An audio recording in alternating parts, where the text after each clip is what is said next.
Olá, buscadores! Estamos iniciando mais uma edição do programa Leituras para Viver Melhor, programa produzido em parceria da Editora Teosófica com a TV Suprem.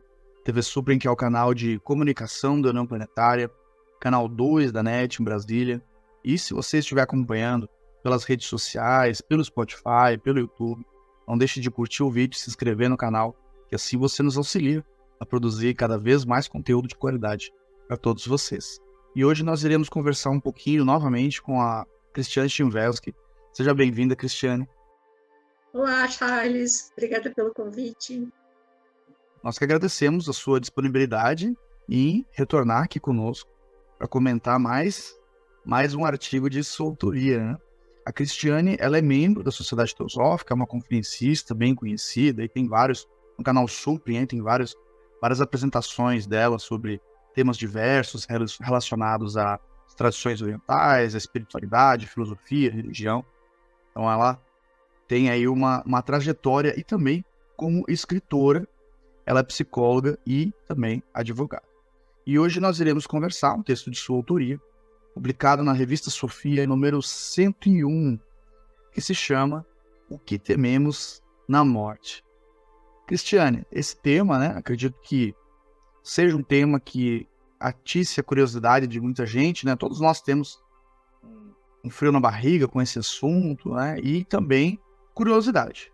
O que há após a morte, se é que existe alguma coisa, não existe, cada um acredita numa coisa, né? As tradições descrevem isso de maneira diferente, e em muitos de nós, em muitos momentos, isso nos causa temor. Talvez por apego, né? Nós não queremos deixar a nossa vida, não queremos perder nossos entes queridos, nossos amigos próximos. E afinal, então, Cristiane, você começa o artigo falando, né, do temor natural do ser humano quanto ao desconhecido. Seria essa a raiz desse temor relacionado à morte? Olha, Charles, eu gosto muito desse texto, sabe? Não porque eu escrevi, aliás, eu penso que os escritores não escrevem os textos. Eu acredito que os textos se escrevem por meio dos escritores. E comigo acontece assim, mas eu não, com certeza, no meu caso, não é nenhuma canalização, né, espiritual de um outro ser, mas é mais um processo intuitivo daquelas ideias que querem se expressar.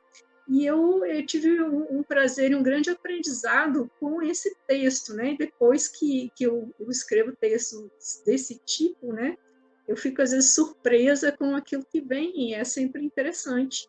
E esse tema da morte, né? Ele é instigante, como você falou. E esse texto, então, ele trata sobre o que causa, né, uma investigação sobre o que causa esse medo, assim, que medo é esse, né? Se é um medo do desconhecido que a gente tem, porque eu penso o seguinte, para a gente ter medo de alguma coisa, a gente tem que ter primeiro um contato com, pelo menos, a ideia daquela coisa. Senão, nós não temos como ter medo. Por exemplo, antes da pandemia, ninguém tinha medo de pandemia, porque era uma ideia, uma coisa que não aparecia na nossa mente. Então, até então, nunca ninguém pensou, pandemia, que pavor, né? Até, por exemplo, um medo de ser mordido por uma borboleta. Não existe esse medo. Por quê? Porque borboleta não morde. Então, como borboleta não morde, esse medo, essa ameaça não aparece na nossa mente. Então, se um objeto for totalmente desconhecido, ele é incapaz de nos produzir medo. Então, para existir um medo, tem que aparecer algo na nossa mente que represente uma ameaça. Então, como nós não conhecemos, e nesse texto eu não coloquei ideias de pesquisas ocultistas sobre o que acontece após a morte, segundo a teosofia, o espiritismo, não coloquei, eu coloquei apenas uma investigação a partir, né, da nossa capacidade de raciocínio e de observação. Então, coloquei essa questão: o que nos faz temer a morte? E se a morte ela for realmente desconhecida, então ela não pode nos causar medo. Então, existe algo conhecido na nossa mente que assusta. Então, esse algo, como nós não estamos vendo a morte, não temos contato direto com o que acontece depois, nós temos, na verdade, um medo de uma ideia que nós criamos sobre a morte. Você não acha? A morte é um bicho-papão para muitos de nós, né? Para a maioria de nós que tá sempre à espreita ali, né? Então, a maioria de nós não pensa muito a respeito dela, e quando ela ocorre, ela nos apavora, né? Porque geralmente é quando nós perdemos alguém, uma pessoa próxima, enfim, que é aí que a gente acaba refletindo mais sobre esse assunto. No Oriente, Cristiane, a gente sabe, né, que muitas tradições têm uma relação diferente com essa questão da morte, né? No sentido mais de pensar a respeito disso, né? O budismo se pensa muito a respeito disso, né? Quase boa parte da tradição seria uma preparação para a morte. Na antiguidade você tinha, né, o conceito lá do memento mori, né? Então refletir sobre a sua morte. Você acha que esses hábitos nos auxiliariam a talvez diminuir esse temor? Ou você acha que não, que a solução é outra? Eu concordo com você. Eu acho que essa perspectiva, que eu posso, né, nomear de perspectiva mental do Oriente, que muda a reação deles em relação a nós, porque eles têm um outro conceito, um outro panorama. Então, assim, nós temos uma visão materialista de que o mundo é só essa realidade visível, material, então as coisas começam e terminam ali. E como na filosofia oriental, então, tem essa base, né, de que existe um mundo que não é esse material, então não existe uma perda da continuidade, né, ao se extinguir a experiência nesse mundo aqui. Portanto, não existe ali um fim. E eu creio que a gente pode fazer uma reflexão também, utilizando o pensamento oriental como base, se não existe um fim, não existe o começo da vida no plano físico. Porque a gente pensa assim, no Ocidente, olha, morreu, acabou, mas nós nem pensamos então que existia antes da vida. Porque pensa bem, para a pessoa que acha que a vida começa e termina no plano físico, não há nem nada o que se temer, porque antes de nascer não existia nada, então quando morrer não vai mais existir, então como não vai existir nada, não há nenhum motivo para ter medo, concorda? Mas se existe algo depois da morte, então se existe um outro plano, já existia antes da vida. Por uma questão de lógica. Se tem uma realidade fora dessa, ela não passa a existir só depois que morremos, porque as pessoas que nasceram antes e morreram antes de nós, elas já estão naquele mundo, vamos dizer, manifestado, invisível, né?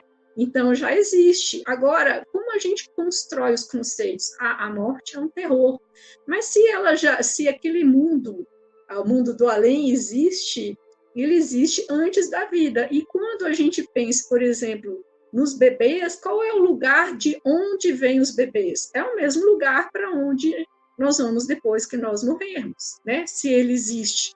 E quando a gente pensa de onde vêm os bebês, a gente pensa num mundo cheio de cegonhas, cheios de anjinhos, cheios de ursinhos de pelúcia, né? Então é um mundo fofo, é um mundo encantador. Então, se é um mundo fofo e encantador, e é o mesmo mundo para onde nós vamos, por que a morte é um mundo cheio de caveiras e monstros, né? Então, é uma construção bastante sem lógica, você não concorda? Mas pensando agora, Cristiane, talvez tenha também relação com o nosso background cultural, né? Porque a gente tem, todos nós, né, ocidentais ali, esse plano de fundo da nossa psique do sistema religioso judaico-cristão, onde apresenta a possibilidade do pós-vida para boa parte das pessoas, né? Enfim, aí tem a questão ali de quem vai para o céu, quem vai para o inferno, mas você tem isso, né? Você tem uma imagem construída ao longo de quase 2000 anos aí de tradição religiosa, onde tem uma perspectiva não muito animadora para boa parte da humanidade ali, de sofrimento, de castigo, né? Será que isso não teria um pouco de relação com esse temor que a gente tem na morte? Afinal, a gente fica ali, será para... Se existem, né, aquelas duas opções, como afirma ali algumas tradições religiosas, para onde será que eu vou, né? Como que será que eu estou aí na balança? É para isso que existem os recursos da filosofia, né? Os recursos do pensamento crítico, é para a gente poder questionar e muitas vezes desconstruir partes, né, dessas ideias, desses argumentos. Não estou dizendo totalmente, né? Não estou dizendo que são ideias inúteis, né? Que não têm valor, né? São bases da nossa cultura, mas será que elas são? Será que nós temos que tomar ao pé da letra? Será que nós não podemos rever e reacomodar essas ideias? Então, esse pensamento que se apresenta, né, nesse texto, né, uma proposta assim, de fazer uma reflexão um pouco diferente com uma base mais lógica. Ora, se nós vamos para um mundo do qual nós viemos e nós não temos medo do lugar de onde vêm os bebês, então nós naturalmente não temos motivos para temer o lugar, esse mesmo lugar, né, de onde viemos, a não ser que, aí como você falou, a não ser que nesse processo de volta exista, então, um momento assim de assimilação ou de consequência de algo que nós produzimos nesse tempo que nós passamos aqui, né? Aí já entra numa parte bastante interessante também dessa mesma reflexão.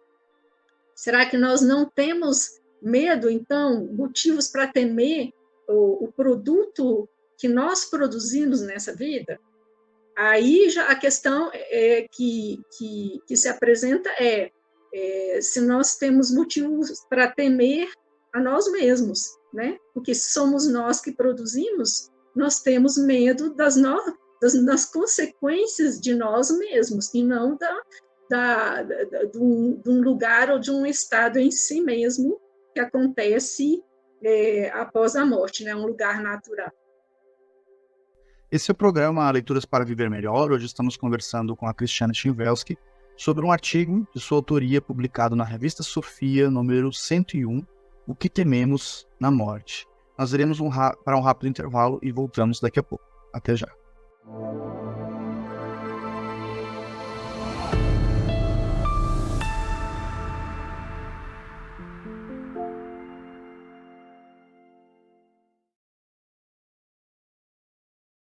Tenho aqui em minhas mãos o box com os clássicos da literatura teosófica na edição de luxo. Coleção que poderíamos chamar também de clássicos da literatura esotérica, espiritualista, ocultista. Essa coleção vem nessa caixinha do tipo luva, ideal para a gente colocar na estante ou mesmo presentear quem a gente gosta. Presta atenção nas obras que compõem essa coletânea. A Voz do Silêncio, clássico de autoria da Helena Petrovna Blavatsky. Ocultismo Prático, também de autoria de Blavatsky. Luz no Caminho, de Mabel Collins. Aos Pés do Mestre, de autoria do Jita Krishnamurti. E, finalmente, o Bhagavad Gita, um livro aí, provavelmente, o livro oriental mais conhecido no Ocidente, estudado por diversos grupos espiritualistas, entusiastas e curiosos da sabedoria milenar indiana. Acesse os nossos canais e adquira a sua coleção imperdível. Essa foi a dica de leitura de hoje da editora Teosófica.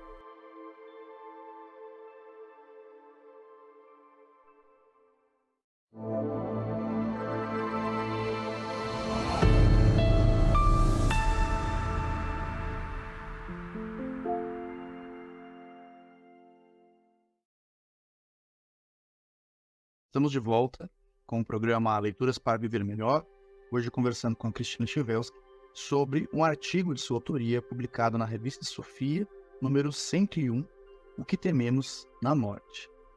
Cristiane, alguns autores fazem analogias, né, da nossa vida, do processo de maturidade, do florescimento espiritual, né, com o reino vegetal, né. É comum em várias tradições também a simbologia da flor do lótus, então tem várias camadas aí nesse simbolismo aí que a gente pode trazer. E você no artigo traz também essa ideia, né, da nossa vida, as fases da nossa vida, comparadas ao desenvolvimento ali de uma árvore, né, desde a questão da semente, do broto e assim por diante. Explica um pouco para nós como que é essa ideia que você traz no artigo.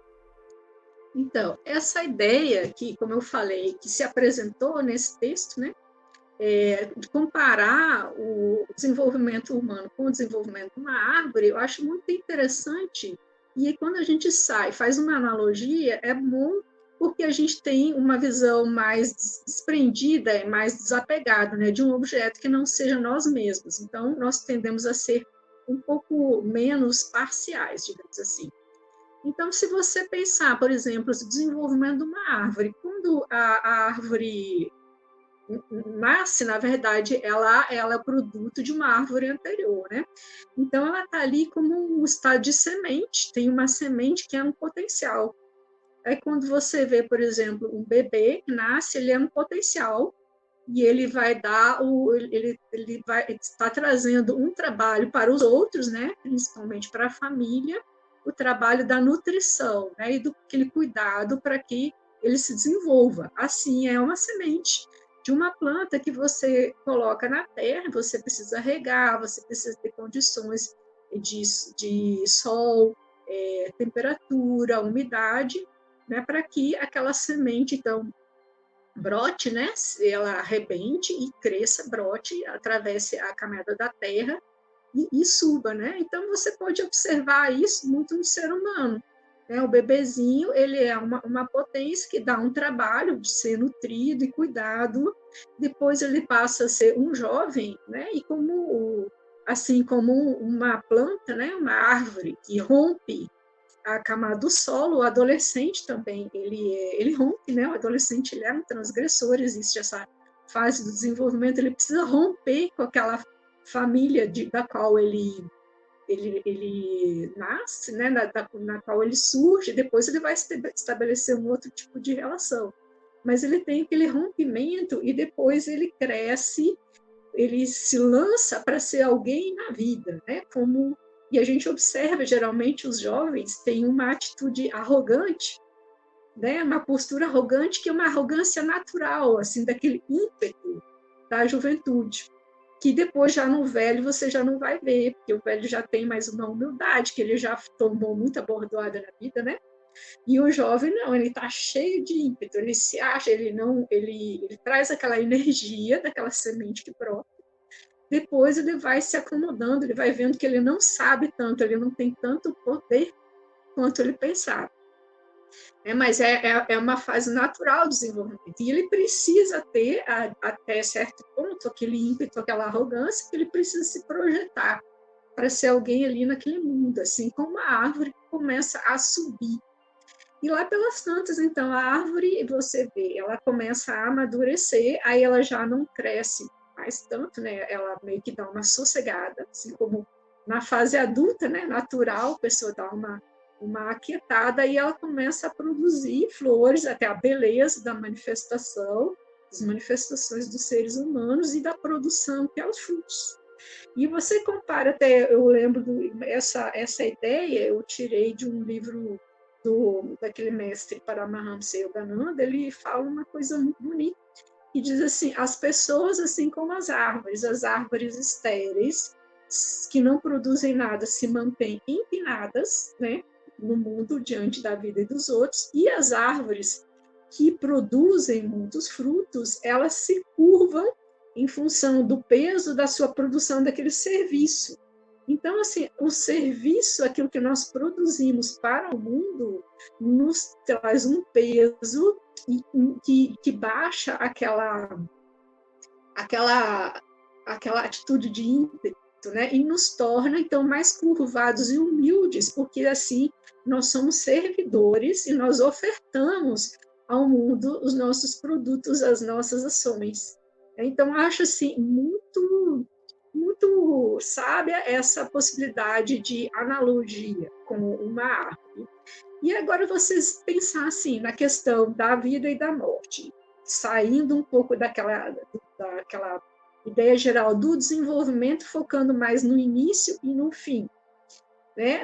Se você pensar a morte da árvore, eu não entendo muito de biologia, aliás, quase nada, mas eu ouvi dizer, né, que no final dos seus ciclos as árvores produzem muito, porque elas querem oferecer, né, deixar as suas sementes, e aí depois elas vão definhando. Então tem esse processo de definhar que a árvore então vai se procurando produzir sementes, né? E aí ela vai entrar num estado de latência, vai morrer, vai deixar as sementes.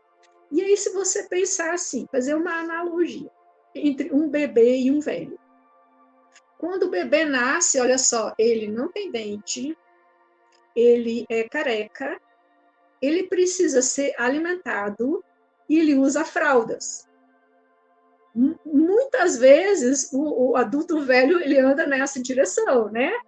Se a gente se cuida, a gente consegue minimizar, né, essa situação. Estou dizendo assim que todo mundo vai usar a fralda, mas assim existe, né, essa possibilidade da pessoa chegar num estado de envelhecimento, de adoecimento, que ela vai precisar receber cuidados e ela vai estar assim na condição quase de um bebê, né? Que tem uma fragilidade, já muitas vezes perdeu os cabelos, às vezes perdeu os dentes, uma parte dos dentes. Então você pode ver que a gente volta até fisiologicamente para o lugar do qual a gente veio, da situação que a gente vê, que é a situação de estar frágil. Mas qual é a diferença entre o velho e o bebê? O bebê ele tem uma espécie de vazio dentro de si, ele está dentro daquela semente, então ele não tem ali seiva e ele não tem sementes para dar para os outros. Essa é a única diferença, né, entre o bebê e o velho. Então, mais uma vez, olha só, nós vamos fazer a analogia, vamos tirar, passar o denominador comum e tirar o que é igual. A condição da fragilidade fisiológica no bebê, na criança pequena, ela pode ser similar à pessoa, né, que já está prestes a morrer, está dependente de cuidados. Mas o que um tem e o que o outro não tem? O que o bebê não tem é a seiva produzida naquele processo de desenvolvimento e não tem as sementes para a próxima vida. Então, só existe o que sobra dentro de uma encarnação de uma árvore, na vida de uma árvore ou vida de uma pessoa, uma seiva e uma produção. Então, se você seguir essa lógica, rigorosamente, você vê que só sobra depois de uma vida, é como já havia falado, sobra um produto. Então, nós mesmos que criamos aquele produto durante a nossa vida. Então, se nós temos algo do que temer, novamente, é nós mesmos, as nossas nações, o que nós fizemos.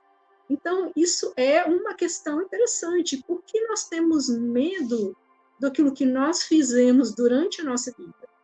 Então, nós temos medo de nós mesmos.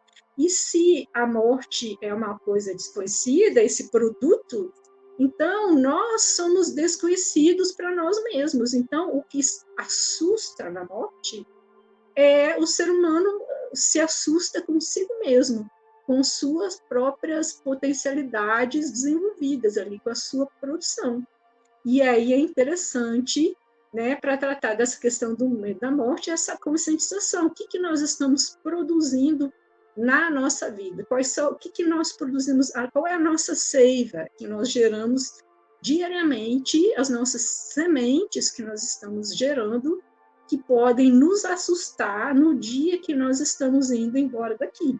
Eu queria ver o que você tem a dizer, ouvir o que você tem a dizer sobre isso. Pois é. Eu também não sou especialista em biologia, mas eu gosto bastante do tema, sou bem curioso. E uma coisa que eu lembrei, enquanto você estava falando, né, sobre o fim da vida da árvore, é que ela também, quando ela cai, quando ela cai, ela acaba abrindo espaço ali, né? Se estiver numa floresta, por exemplo, ela acaba abrindo espaço para a entrada da luz do sol e o próprio material orgânico dela, né, vai auxiliar ali, vai dar, na verdade, os insumos para a renovação da vida naquele local, né? Achou bonito, né? Esse tipo de pensamento, né? De perceber como a natureza tem essa sabedoria do início e do fim, né? Ou seja, o fim de uma vida, ela dá início à manifestação de novas vidas que vão chegando. Da mesma maneira, a gente tem isso no nosso próprio universo. Então, quando que o nosso Sol vai morrer, né? Vai morrer quando entrar em supernova e quando ele finalmente ali implodir, ele vai gerar os elementos que criam novas estrelas, que criam novos planetas, né? Então, geralmente o nosso Sol foi formado, né, do elemento de supernova de outros sóis que morreram antes. Então, a natureza tem essa questão da renovação, né?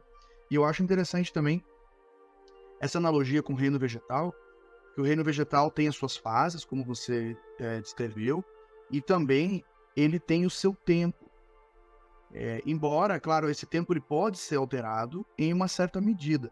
Por exemplo, uma semente, se você não der as condições para ela se manifestar, virar um broto ali, né, e crescer, ela vai ficar ali esperando as condições necessárias.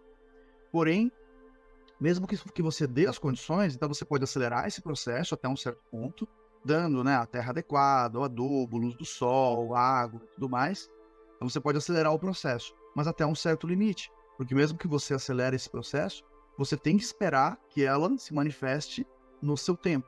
Você não pode ir numa muda e puxar ela para que ela cresça mais rápido. Você vai matar a muda, né? Você vai assassinar. E da mesma maneira, nós temos o nosso tempo, o nosso processo. Claro que, em certa medida, a gente pode potencializar esse desenvolvimento, mas até um certo limite, né? Então eu acho que é importante a gente conseguir perceber essas fases, que nem você falou dos adolescentes, né? Esse ímpeto da adolescência, mas isso é importante, acredito que seja importante socialmente, até para a própria renovação da sociedade, né? A sociedade ali tem os seus tabus, as suas questões mal resolvidas, e o adolescente vem para questionar tudo isso. Nem sempre de forma assertiva, né? Geralmente algumas questões vai questionar de maneira assertiva e outras provavelmente não. Então aí depois com maturidade vai perceber onde que acertou, onde que errou, vai fazer essa releitura, vai restabelecer essa relação com a família, né, como você disse.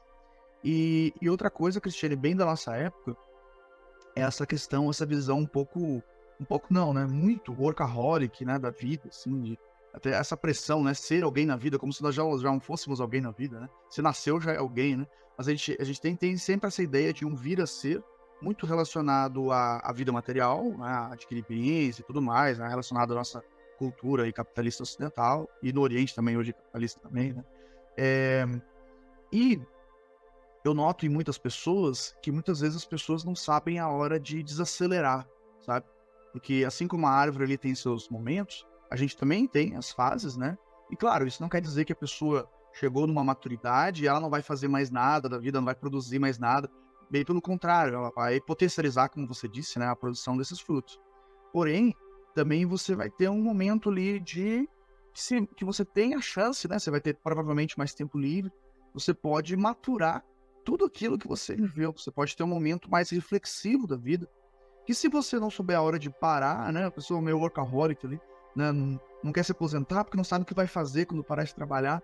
Mas eu acredito também que é um sinal de sabedoria você saber identificar essas fases, saber os momentos, né? O momento que você vai ter que cuidar mais de si mesmo, você vai ter que dedicar mais tempo para cuidar da sua saúde, do seu conforto, né? Porque você vai necessitar disso, o corpo já não vai ter mais a mesma disposição, né?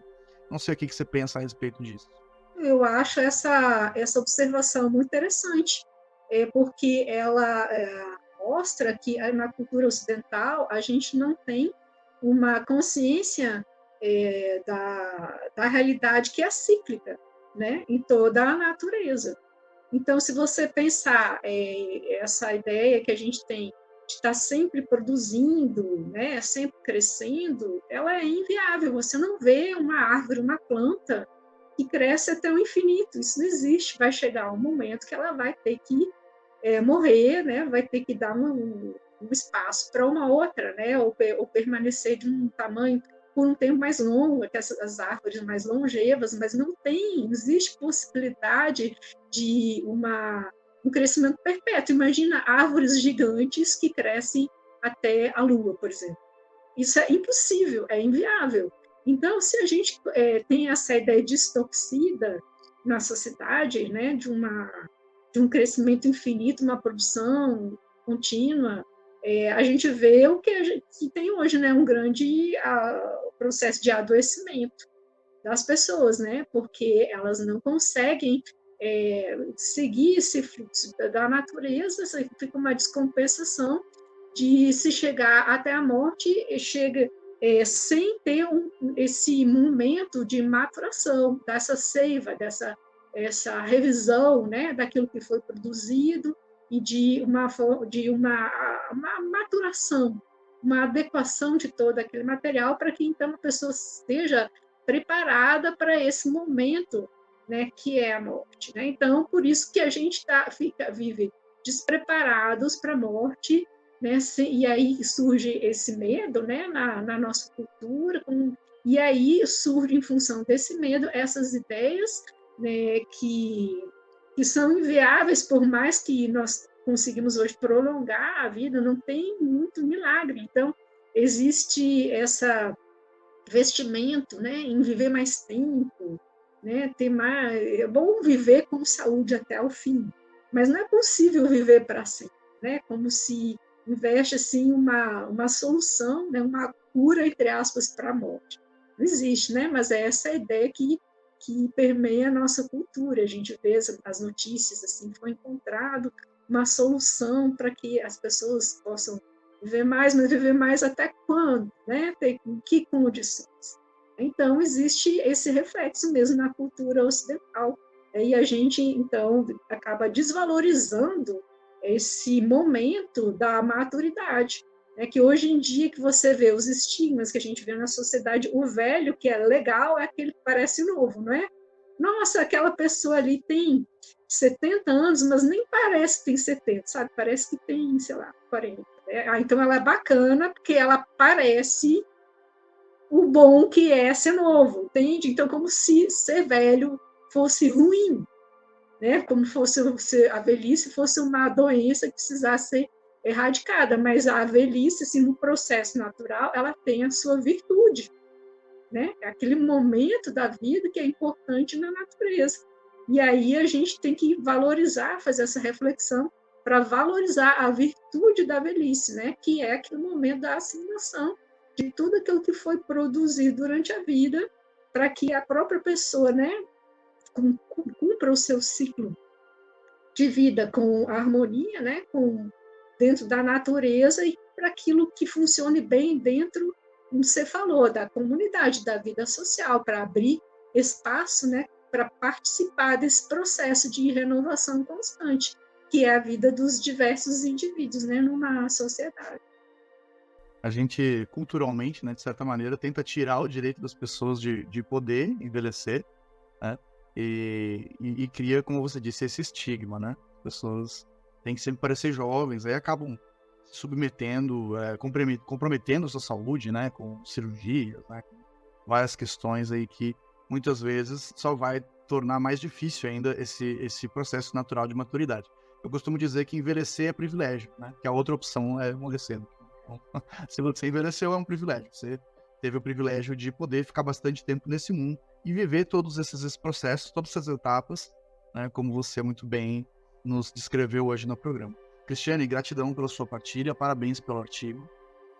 Obrigada, Charles, estou aqui à disposição. Nos vemos novamente. Sempre um prazer estar aqui. E teremos outros momentos aí para conversar sobre outros artigos de sua autoria e também outras obras aí interessantes para o autoconhecimento e o autodesenvolvimento de todos aqueles que nos ouvem e nos assistem.